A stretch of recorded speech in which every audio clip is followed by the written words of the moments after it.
my hand and walk with me. Let me show you beautiful things.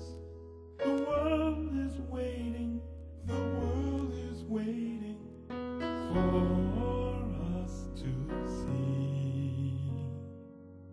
The autumn leaves begin to fall, so the snow will cover all.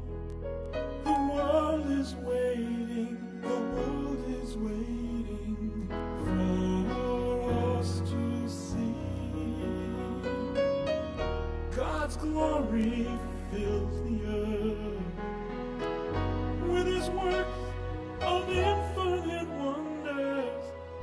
God's glory fills the earth with love.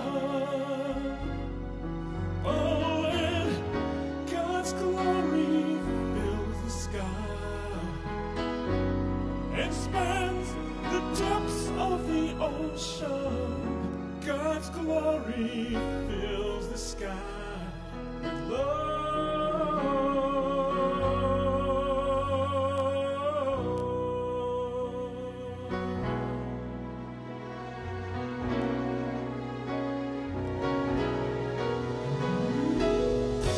As the hopeful spring arrives, bringing in new breath of life, the world is waiting, the world is waiting for us to see.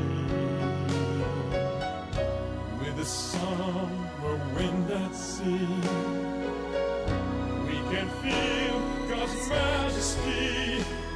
The world is waiting, the world is waiting for us to see. God's glory fills the earth with His works of infinite wonders. God's glory fills the earth with love. Oh, and God's glory fills the skies and spans the depths of the ocean. God's glory fills the sky with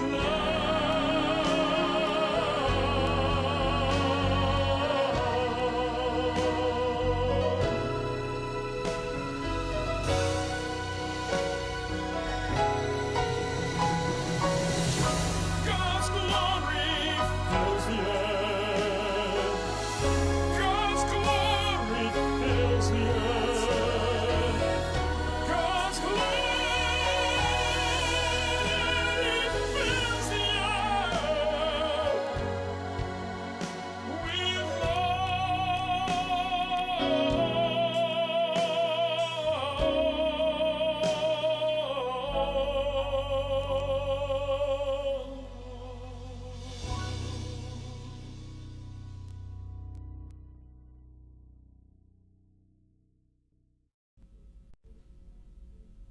Shalom, I am Rabbi Shaul Praver. You're watching Rabbi Rock TV. As a community rabbi, one of the things that I do a lot of is teach. And I teach a lot of B'nai Mitzvah. That means the bar and bat mitzvah. Bar for a boy, 13 years old, that is called up to the Torah to read from its verses in its traditional melody. Bat for a girl, the same honor accorded in our synagogue, Adath Israel of Newtown, Connecticut. And so I've literally taught hundreds of children how to chant the trope, chant the scripture in its traditional melody, in its East European melody that I learned and I teach others. So today we have my dear friend Bonnie Goldstein with us. Welcome, Bonnie. Thank you. Nice to have you on Rabbi Rock. Thank you. And Bonnie is a student of mine and really has become a very proficient Torah reader in her own right, and she's come very generous to come in today, all the way from the inner room of Rabbi Rock Studios, because she usually works in there, and today she's the guest. So it's nice to have you once again. Actually, you came here for your song that you wrote, The Menorah. Yes, I did. Okay, you and Bob Bonacato. Yes, see? Bob Bonacato. Beautiful song, by the way. Thank you. Now, let's get back to our subject. What are these little melodies that accompany the reading, the chanting of the Torah reading? They're called trope or cantillation markings, and in Hebrew, ta'amei hamikra, the flavor of the verses. So the melody gives a little flavor to the reading, so it's not just monotone, and God spoke to Moses, saying, which would put you asleep in about a half a minute. Instead, it gives a little bit of melody and modulation, and we're going to teach you that. So let me show you on a ridiculous English sentence so that it will stick in your mind. The more ridiculous, the more you'll remember. And let's turn our attention to this very ridiculous sentence on the board over here, if we can. And there you have it. You can zoom in a little bit more. And we have, the cat walked on the tin roof to catch the mouse, but only found rice pudding. Poor little cat. But wait a second, there are some curious little markings over here that I've already prepared. Notice over the A of cat, there's like a little line, and I circled it in orange. And under the word on, there's another little circle. These are the cantillation marks. Over the roof, okay, this marking, and so on and so forth, as you see throughout this sentence. And these trope basically divide the sentence into phrases, and oftentimes a phrase is defined by where you take a breath. And the special little melody over our first phrase, which would be the cat, you can come in closer to that, if you will.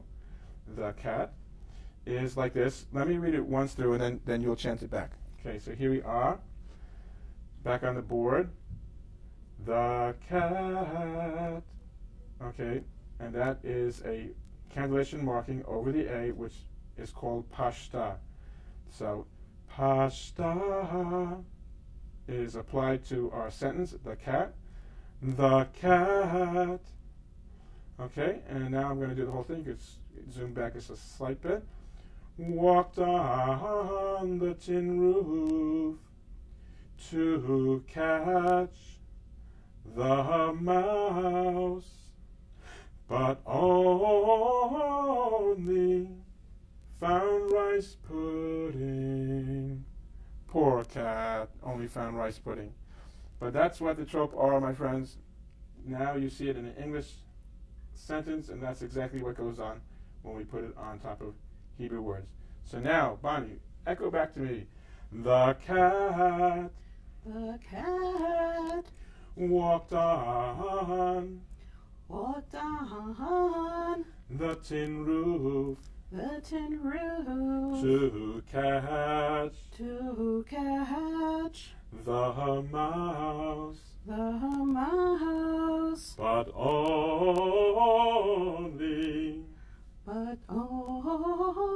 only found rice pudding. All right, so there's our little phrase. So now I'm going to take it away, all right, and we're going to fill up 4 patterns, and these are the patterns that the blessing before the Haftorah is chanted on. So if you just give me a moment, I'm going to put them here real quick, and you can follow as I go along, and I'll be chanting the names. Pashta. Okay, let's see. Let me just chant it, Bonnie. Okay. Baruch atah Adonai Eloheinu Melech haolam. That will be pattern number 1. Pattern number 2.